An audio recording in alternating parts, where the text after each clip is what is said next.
Overhead press mistakes. In this video, we're going through introduction and 5 mistakes that people tend to make. Overhead press primarily targets front shoulders, upper chest, side shoulders, as well as a lot of triceps. Is this exercise a must do? No. But it's definitely a great one to build muscle and strength, but if you go too heavy, it'll take a toll on your spine and legs. It's only good if it doesn't. First mistake, general form. Many people love to do pump reps, which is much easier, or use a leg drive as assistance, as you can see here. Also, going too heavy results in a lot of back lean, which can cause a lot of back problems. Instead, go as low as you can, touch your upper chest and end with full lockout at the top. Treat the lower body as dead, no movement in the lower body. Next problem, moving your head back.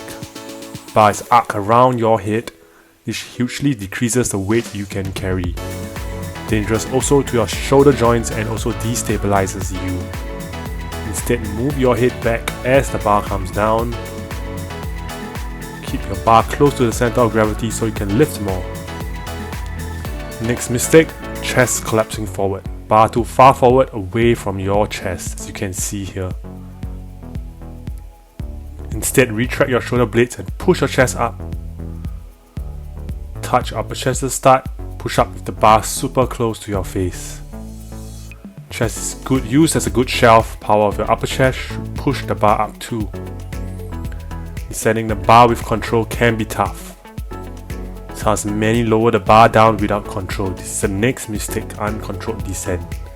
But controlled descent can simulate muscle growth even though it's tougher and might lead lighter weights.